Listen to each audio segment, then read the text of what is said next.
Hello everyone, Silent here, and welcome back to another episode of Truly Bedrock Season 2. Today, we're going to be building a mob farm in our farming area of bases. This area is about to get a whole lot more huge, and it should be pretty beautiful looking, actually. Well, it'll be beautiful in like 5 episodes once we actually start decorating. But for today, it's going to be incredibly functional, and I'm very happy with the fact that we're finally going to have ourselves a good source of gunpowder. Because as you can see, I just ran out of rockets, and now I got to basically fly all the way back down here. Now, if you didn't see the last episode of Truly Bedrock, then of course we installed the Squid Farm, which is right there. It is actually looking kind of cool with the bits and bobs on the sides there for the minecart unloaders. We installed that in between episodes on some streams, and now that farm is pretty much completely done besides like actual proper storage. We just got 2 double chests for some storage, and in fact we've actually gotten a fair amount of ink sacks from it. So if we grab some more rockets and then fly up to the top here, you can see that we have several stacks of ink sacks. We've been AFKing at this rather casually, only about 40 or so minutes, and we got 1 stack of ink in there. So we got like 6 or 7 stacks of ink, actually. Not too shabby, looking pretty good. And of course, we got a bunch of fish that will smelt down for experience, lots of bones that we can use for other projects and building blocks, and overall, the Squid Farm is actually working rather well. I'm not entirely sure when this episode is going to come out, but there will be a tutorial for this on the channel relatively soon. I just want to refine a couple bits of the farm, and then I'll post this for you guys. One of the beautiful things about the Squid Farm and how we have laid out this entire base is that we actually activate all 4 of our iron farms as we are AFKing up there at the Squid Farm. So of course we have 2 AFK spots for the Squid Farm, as you can see here. The upper AFK spot is for less drops but more quality drops. So from up here we will only ever get squids and dolphins in the farm, so this is mostly like the lesser drops but more ink version of the farm. And then from down here we get maximum drops in the form of tons and tons of fish. Of course you get squids and dolphins down here at this layer as well. So we need to decide which one of these layers we actually want to use for the mob farm. And of course the AFK spot for the mob farm isn't near the bottom or the top of the mob farm. It's actually like right in the middle. So no matter where we're standing, we're going to be right around the middle of the mob farm.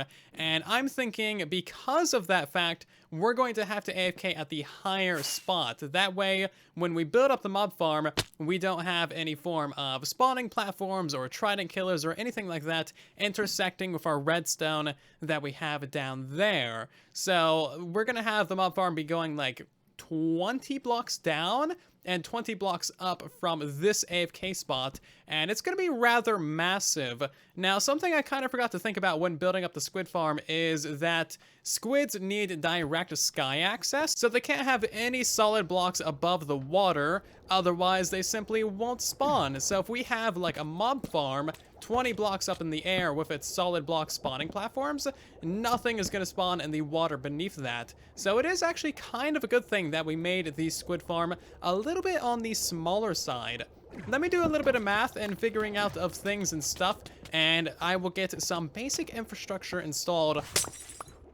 No! No, no, no, no, no, no, no, no, no, no, no, no. Okay, so look, this is how we're gonna do a professional save right here. So we're gonna ride this all the way down, right? We're not gonna take a single bit of fall damage unless I choose to take some fall damage.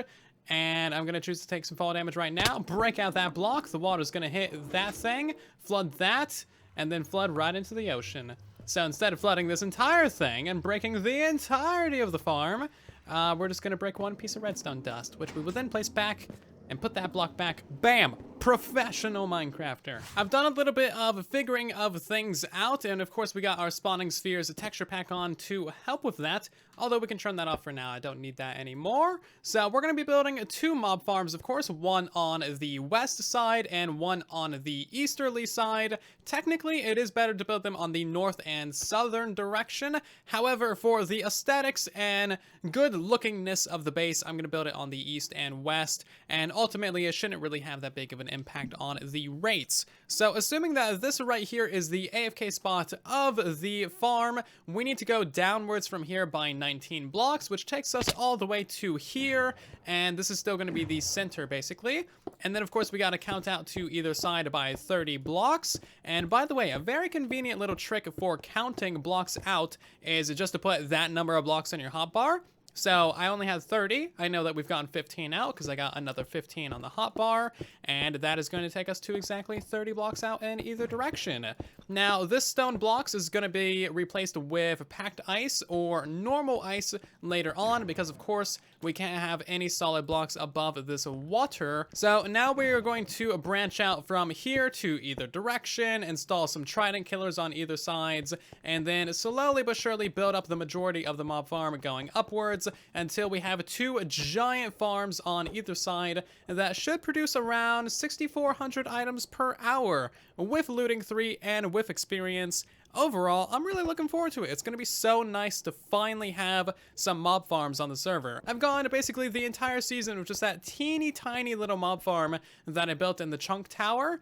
And yeah, that thing does not produce that much because it's not really supposed to. I've now gotten 2 of the trident killers installed and pretty much ready to go. And now I'm going to try and work on building up the rest of the farm. So basically, I want to build up this entire farm first, all the way up, get it completely done and dusted, and then move on to the other side and then get that side running. That way, as we are building that farm over there, we'll get a couple of spawns from this one, a little bit of drops, a little bit of experience, and we can basically just have it running as we are working in the area already. So that is pretty much all there is to it. I think we are getting pretty lucky with the size of the squid farm. I think that this is just barely far enough away from the trident killers that it's not going to have any of the spawning platforms above it. So we shouldn't, in theory, lose any spawns inside of our squid farm. Just counted it, and yeah, the spawn platforms will actually only go out to here, meaning that the roof should go out to maybe about here or so. We might have to slightly adjust parts of the roof and make it leaves. That way we don't obstruct any spawns, but I think it'll be fine, and we'll figure that out as we continue building, basically. Right, so I went ahead and built up the very bottom section of the farm, the 2 trident killers, and kind of the waterway for collecting all of the mobs, and now we need to install the actual spawning platforms. These things are 32 blocks wide, and they are 8 blocks deep, and basically there is 8 layers tall, so a total of 16 of these floors. That means that I need exactly 3,456 prismarine bricks for all of these spawning platforms, and that is conveniently, and actually completely on accident, 1 entire double chest of blocks. I didn't plan that. That's just exactly how many blocks this farm ended up needing. And we'll also need ourselves 3,456 scaffolding per side of the farm as well. So we need a total of 2 double chests of prismarine, 2 double chests of scaffolding, and all kinds of other things as well in order to build this mob farm. So that is basically one side of the spawning platform. We got to do this on the other side as well. This thing is going to take several hours to build up, but I'm going to be double checking everything all the way throughout the entirety of the build. That way I don't mess up. In case you're curious just how many materials we'll actually need for this build, here is the materials list on screen now. And keep in mind, we need this times 2 because, of course, we're building 2 of these modules. So I'm just working on getting the walls around the platforms in place. You need double tall walls. If you only have walls at the head height right here, then spiders and baby zombies can just kind of walk right on outside the farm, which isn't really a good thing. Now, you can make these walls out of solid blocks. However, that's not really necessary. We're going to have a giant roof above this farm anyway, so it doesn't really matter what the materials are made out of. So here is the outlines for all 8 of these spawning platforms. As you can see, this farm is going to be rather large, and it's going to be several blocks taller than this even, because there's going to be a giant roof several blocks above it. So of course you need to be able to stand up here, and then we're going to have a roof at this layer, and then 5 blocks above that will be another roof. So it's going to be a rather large build. It's probably going to go all the way up to around Y185 or so. It's going to be rather huge. I am looking forward to it. So I'm going to fill in all of the prismarine bricks for these spawning platforms on this side. We are actually kind of running out of prismarine, and I have a feeling that we might not have enough to build all the platforms before farming more. So I'll see how much I can get done with our current resources. I know for sure I'm going to have to go mine some more sand for the light blue glass, but that is a problem for later as well.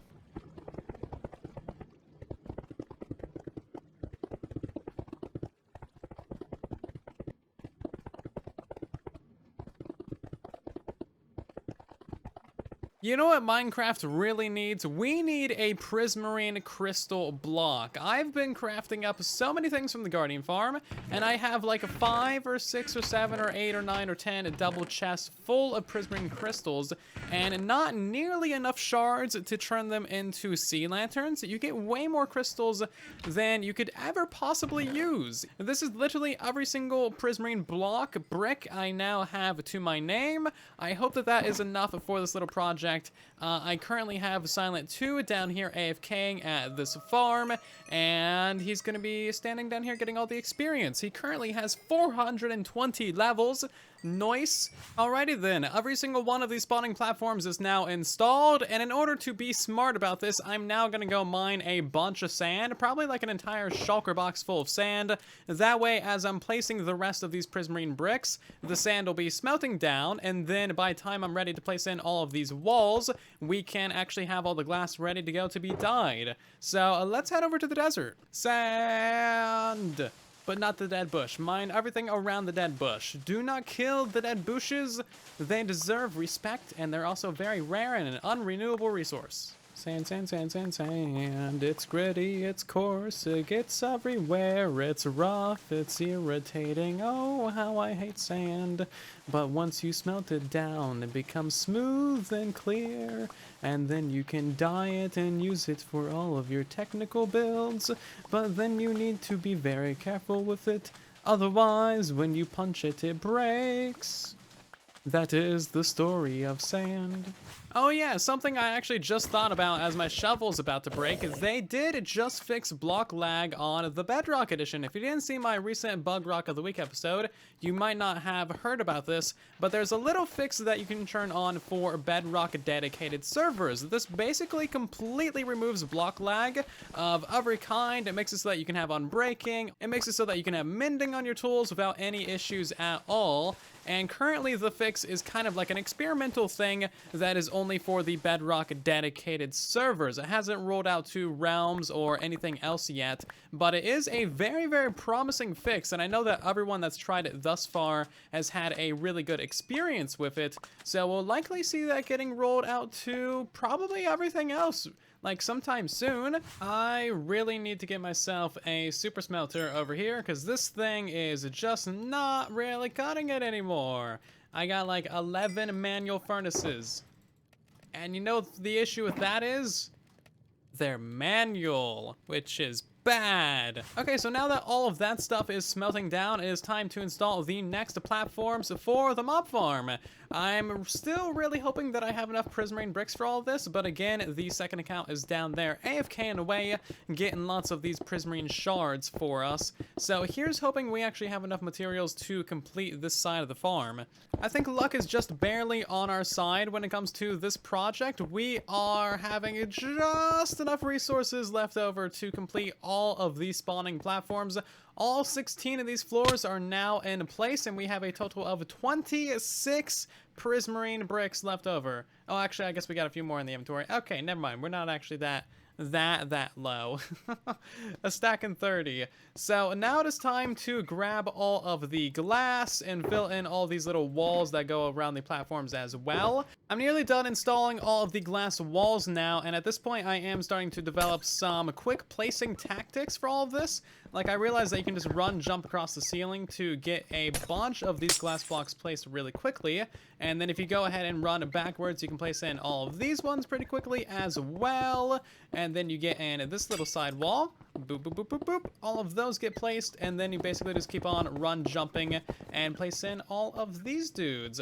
As long as you don't run out of glass, then you're pretty much good to go for a super quick installation of all 3 of these little walls. So now I only need to do another 2 layers, actually, or really just 1.5, and all of the walls will be installed. Well, all of the glass walls and spawning platforms are now in place, and now it is time to actually start installing all of the scaffolding. And the scaffolding is what actually makes this mob farm function properly.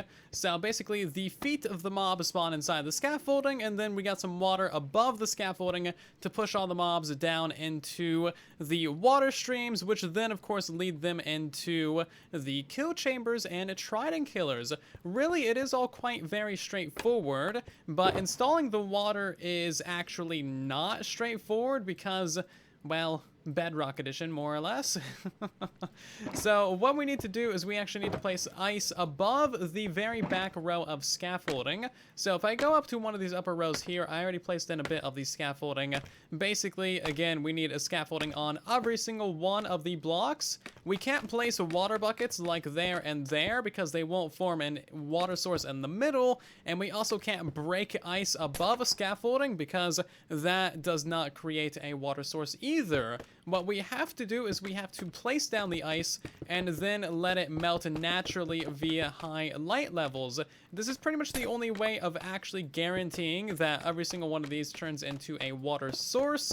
And yeah, as you can see, there we go. We now got some of this stuff melting. It's going to flow all the way to the very edge, push all the mobs down into the kill chambers. And I need to do this kind of platform here 16 times. So the thing about these middle levels is you actually need to place a sea lantern every other block, because if you space them out more than a block, then the melted water actually reduces the light level enough that not all of the ice will melt. It's really annoying. So yeah, you literally got to spam down a light emitting block every other block. I've also found a very good way of placing the scaffolding pretty quickly. Basically, just look at the bottom of the ground and then run. And run and run and run. And then you can just hold down the place button and you can just spam scaffolding all over the place. It honestly does work pretty well. Obviously, you miss a couple here and there, and sometimes you'll get stacked up like that, but that's pretty easy to fix. Overall, it seems like the placement is a little bit glitchy of this stuff sometimes, or maybe it's just server lag or something, but overall it is pretty smooth sailing. A little while later, all of the scaffolding on all the levels is in place, and I'm just going around trying to remove all of the sea lanterns now. And it's actually a little bit difficult to navigate in here. You're kind of drowning the whole time, sorta. And then the elytra doesn't really work because the water and the scaffolding combo isn't that great. But overall, it's not like super difficult. It's just kind of mildly tedious. And you can kind of jump across the rows if you are agile enough. Now, at this point, if it turns nighttime, we're actually going to get ourselves a ton of mobs inside of this thing.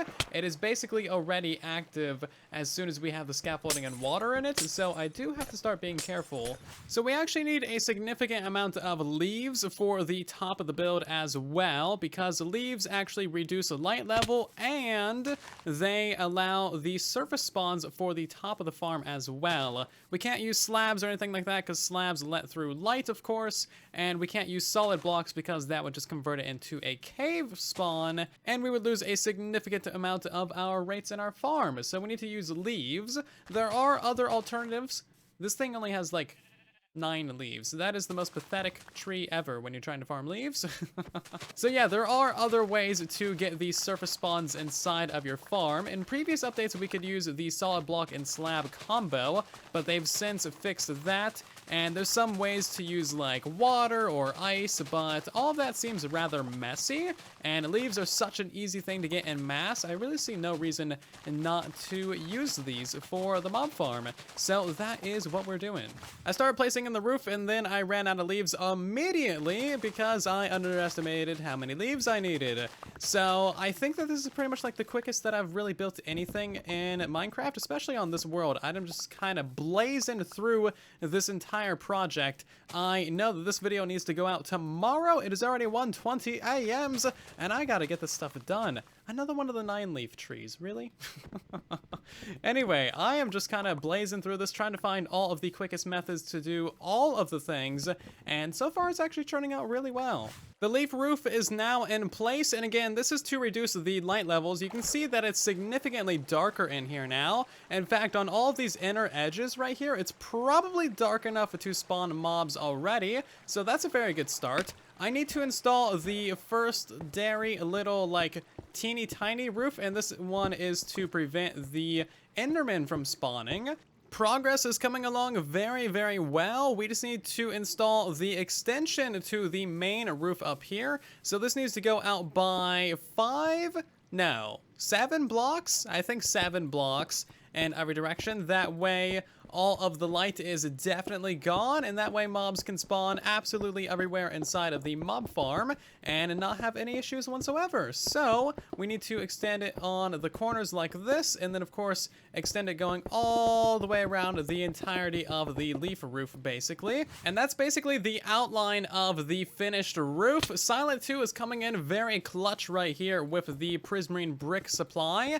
We've gotten many stacks from his AFK session so far. I definitely don't think I'll have the slabs needed to cover up these solid blocks, however, because, yeah, we do need to put a layer of slabs above all of these as well, and I definitely don't have that much. I barely got enough to fill in the roof. So many more AFK sessions are in the future for Mr. Silent 2. Well, that thing looks kind of ominous, doesn't it? I really like it, actually. It's turning out pretty decent. Of course, it's not detailed or decorated at all. That is going to be the project of future episodes. I would also like you to know that the roof only extends a singular block over the Squid Farm, and all we need to do to fix that really is to replace one layer of leaves on the very edge of the roof, and then we won't lose a single layer of spawning inside of our Squid Farm. Overall, if we made the Squid Farm just 1 block shorter all around, so made it 30 by 30 instead of 32 by 32, it would actually perfectly line up with the edges of the roof and also just with the entirety of the mob farm in general. But in general, like, it's really well lined up for not being planned so, and it just looks great overall. So yeah, this is what the top of the farm looks like. Not really much to see up here. I assume we'll probably do some form of design or decoration up here once we get a lot more slabs to our name. I would like to add a bunch of blackstone, maybe some sea lanterns in specific spaces. That way it doesn't ruin the rates of our mob farm, and then also add other decorative blocks as well. Of course, there's not really much that you can do when it comes to decoration with mob farms because, well, you're gonna disrupt the functionality of it. So now that we have one of these mob farms, we need to double it and build a second one, of course, so that we can completely finish up this project, and let's do that right now. And jump cut, and there we go. We now have 2 entire massive mob farms on the Truly Bedrock server. They look really good, not gonna lie. I think that they quite add a lot to the base. I mean, look at that. The base is actually, like, really coming together now, and there is just so much to look at. In the last couple of episodes, we've installed 3 new farms. Like, we got the entirety of the Squid Farm done. We got 2 huge mob farms, 98.357% done. We need to install a couple coral fans. We need to put some slabs on top of them, and then we need to finish up the water streams and the XP delivery and storage. But otherwise, this is all coming together really well now. I can't wait to start decorating it and then working on the lower part of the base as well. This is just the vertical extension of the farming area of bases, and it's going to go underneath the ocean monument as well. So there's going to be so many more technical projects done. Now, let me know how you think we built 2 of these in one episode, because I am very much still running out of time, and this video has to go out in like 12 hours or so, and I gotta sleep sometime within there. So let me know how you think I got both of these done. So in the next episode, we'll go ahead and get these trident killers activated, get our water streams installed, get XP delivery and storage all set up as well. But technically, these 2 farms are completely ready to go, and just about every shape and form that you can imagine, and we should have several mobs sitting in both of these trident killers over here. Actually, maybe not. I was over there, so nothing could spawn in this farm, and now I'm too close for things to spawn. But I know that things are actually spawning inside these mob farms, because I've nearly been blown up several times. Oh yeah, here you go. You can see a zombies in this one. Hello, dude. Thank you for your rotten flesh. I do appreciate it. But anyway, that is going to do it for today's episode of Truly Bedrock. I do hope that you have enjoyed a massive amount of progress done, and a singular episode. I've really quite enjoyed it, and this is just such a magnificent view right here. We got the moon rise on one side through the mob farm, we got the sun set through the mob farm on the other side. This is great. I love this project so much. I love this area a lot, and I love your faces for watching. If you've enjoyed this episode, then of course make sure to leave a like, as it really does help out the video and the channel a ton. If you're new here, then consider subscribing so you don't miss future episodes. And otherwise, I'll see you all down in the comment section and in the next one. Thank you so very much for watching. And then there was silence.